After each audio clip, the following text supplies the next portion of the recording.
হরে কৃষ্ণ। প্রিয় ভক্তবৃন্দ, আপনারা শুনছেন ভক্তি লিঙ্ক চ্যানেল।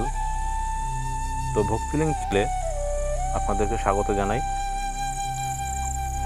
আজকে আমরা শ্রবণ করব পুরীর জগন্নাথ মন্দির এবং সেই পুরীর জগন্নাথ মন্দিরের কিছু অলৌকিক লীলা, যা ভগবান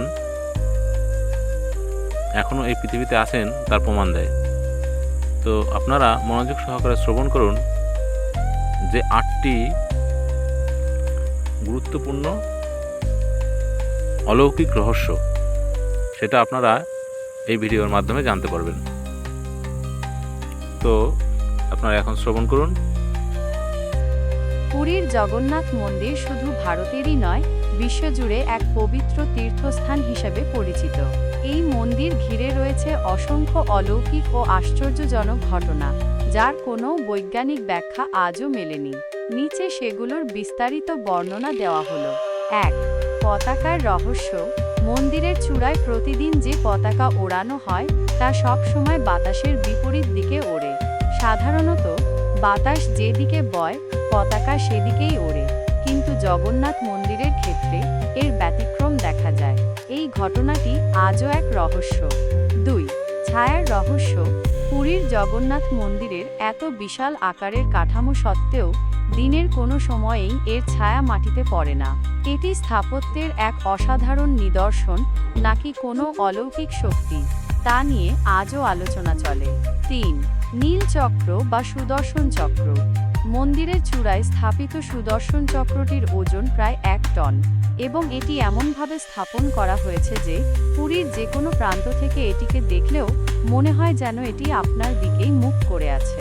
12 শতকে যখন এই মন্দির তৈরি হয়েছিল, তখন কিভাবে এত বড় ও ভারী চক্র চূড়ায় স্থাপন করা হলো তা আজও এক রহস্য। এই চক্রটি মন্দিরের একটি পবিত্র প্রতীক এবং বিশ্বাস করা হয় যে এটি পুরো শ্রীধামকে রক্ষা করে। 4. পক্ষী ও বিমান উড়ার নিষেধাজ্ঞা। জগন্নাথ মন্দিরের উপর দিয়ে কোনো পাখি বা বিমান উড়তে দেখা যায় না। এর কোনো বৈজ্ঞানিক ব্যাখ্যা নেই, তবে ভক্তদের বিশ্বাস যে মহাজাগতিক শক্তি মন্দিরের উপর দিয়ে উড়ন্ত বস্তুকে বাধা দেয়, ফলে এটি একটি প্রাকৃতিক নো ফ্লাইং জোন। 5. সিংহদ্বারে সমুদ্রের শব্দ। মন্দিরের সিংহদ্বারে প্রবেশ করার আগে সমুদ্রের গর্জন স্পষ্ট শোনা যায়, কিন্তু একবার সিংহদ্বারের ভেতর প্রবেশ করলে সমুদ্রের কোনো শব্দ আর আসে না। আবার মন্দির থেকে বের হওয়ার সময় সিংহদ্বারের বাইরে এলেই সমুদ্রের শব্দ পুনরায় শোনা যায়। 6. প্রসাদ রান্নার অলৌকিকতা। জগন্নাথ মন্দিরের রান্নাঘর পৃথিবীর বৃহত্তম রান্নাঘরগুলির মধ্যে একটি। এখানে প্রতিদিন হাজার হাজার ভক্তের জন্য প্রসাদ তৈরি হয়। সবচেয়ে আশ্চর্যজনক বিষয় হল পরপর 7টি মাটির পাত্র, একটির ওপর আরেকটি বসিয়ে রান্না করা হয়, কিন্তু সবার ওপরের পাত্রের খাবার আগে সেদ্ধ হয় এবং সবার নিচের পাত্রের খাবার সবার শেষে সেদ্ধ হয়। এছাড়াও প্রতিদিন এত বিশাল সংখ্যক ভক্তের জন্য প্রসাদ তৈরি হলেও কোনোদিনও প্রসাদের অভাব হয়নি। 7. নবকলেবর। পুরীর জগন্নাথ, বলরাম এবং সুভদ্রার মূর্তি কাঠের তৈরি, যা পৃথিবীর অন্যান্য মন্দিরের পাথরের বা ধাতব মূর্তির থেকে ভিন্ন। প্রতি 12 বছর পর একটি গোপন রীতি মেনে এই মূর্তিগুলি নতুন কাঠ দিয়ে তৈরি করা হয়, যাকে নবকলেবর বলা হয়। পুরনো মূর্তিগুলিকে কৈলি বৈকুণ্ঠের কাছে পুঁতে দেওয়া হয়। এই নবকলেবরের জন্য যে নিম গাছটি নির্বাচিত করা হয় সেটি স্বপ্নাদেশ অনুযায়ী নির্বাচিত হয় এবং বিশেষ রীতি মেনে তা কাটা হয়।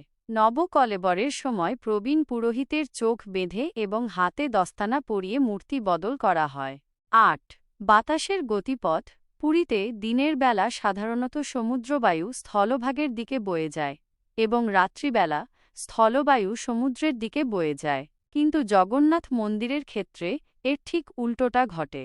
এই সমস্ত অলৌকিক ঘটনাগুলি পুরীর জগন্নাথ মন্দিরকে এক রহস্যময় ও পবিত্র স্থান হিসেবে পরিচিতি দিয়েছে, যা আজও বিজ্ঞানীদের কাছে অমীমাংসিত।